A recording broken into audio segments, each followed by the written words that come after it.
राधे राधे दोस्तों। आज मैं आपको सुनाऊंगी भागवत गीता से जुड़ी एक छोटी सी चिड़िया की दृढ़ निश्चय की कहानी। इसका अक्सर भागवत गीता के दौरान जिक्र किया जाता है। एक छोटी सी गौरैया समुद्र किनारे एक खड्डे में घोंसला बनाकर रहती थी। वह उस गौरैया ने अपने घोंसले में 2 अंडे दिए थे। सुबह होने पर वे अंडों को वहीं छोड़कर दाना चुगने के लिए चली गई। शाम को दाना चुगने के बाद जब गौरैया वापस आई तो उसने देखा उसके अंडे वहाँ नहीं थे। वह घबरा गई, आसपास देखा परंतु कोई दिखाई नहीं दिया। तब उसने समुद्र से पूछा, समुद्र, मैंने यहाँ अपने 2 अंडे रखे थे, क्या तुमने देखे हैं?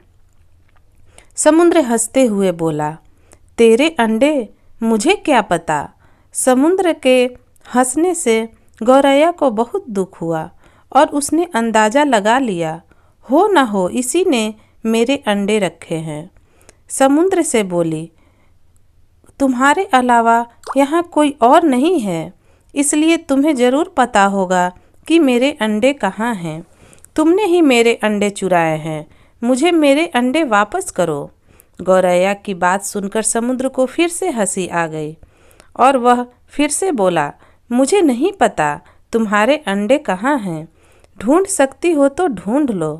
यह सुनकर गौरैया गुस्से में बोली, मेरे अंडे वापस कर दो, वरना मैं तुम्हारे समुद्र के पानी को सारा सुखा दूंगी।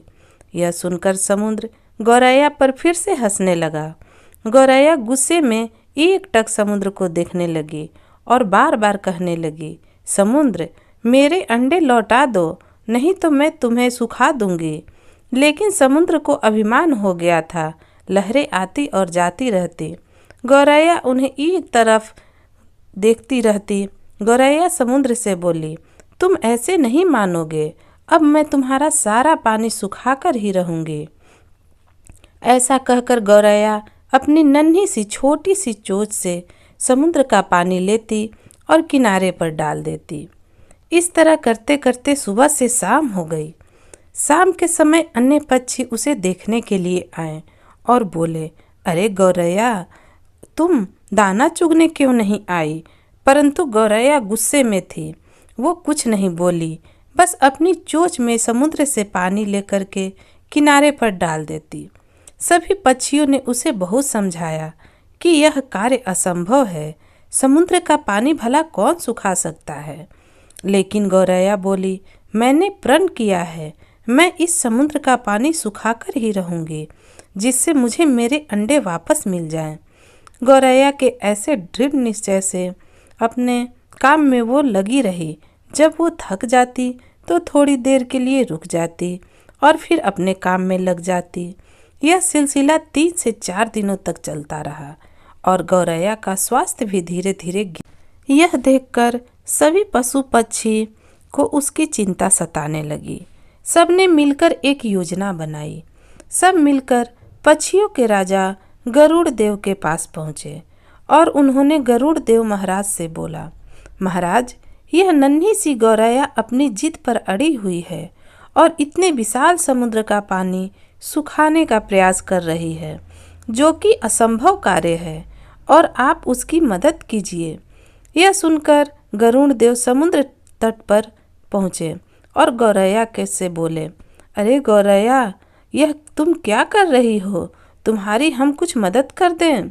तुम्हारी चोट से हमारी चोंच बड़ी है। गौरैया गुस्से में बोली, यह मेरा काम है, मुझे करने दो, मुझे किसी की मदद नहीं चाहिए। गरुड़ देव समझ गए कि गौरैया अपने बच्चों की चिंता से गुस्से में है। तब गुरुदेव भगवान श्री हरि विष्णु के पास गए और उनसे विनती की, प्रार्थना करने लगे और बोले, हे प्रभु, आप सृष्टि के रचयिता हैं, अब आप यह कुछ चमत्कार कर सकते हैं। यह नन्ही गौरैया जिद में आकर समुद्र का पानी सुखाने की ठान बैठी है, जो कि संभव नहीं है। भगवान विष्णु ने देखा कि गौरैया निरंतर अपने कार्य में लगी हुई है। उसके दृढ़ निश्चय को देखकर भगवान बहुत प्रसन्न हुए।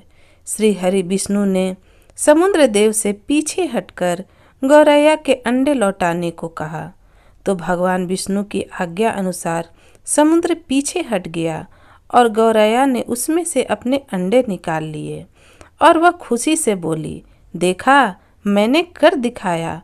वह समुद्र से कहने लगी कि देखो, मैंने तुम्हें सुखा दिया और अपने अंडे मैंने निकाल लिए। दोस्तों, इस कहानी से हमें यही शिक्षा मिलती है कि कोई भी कार्य छोटा या बड़ा नहीं होता।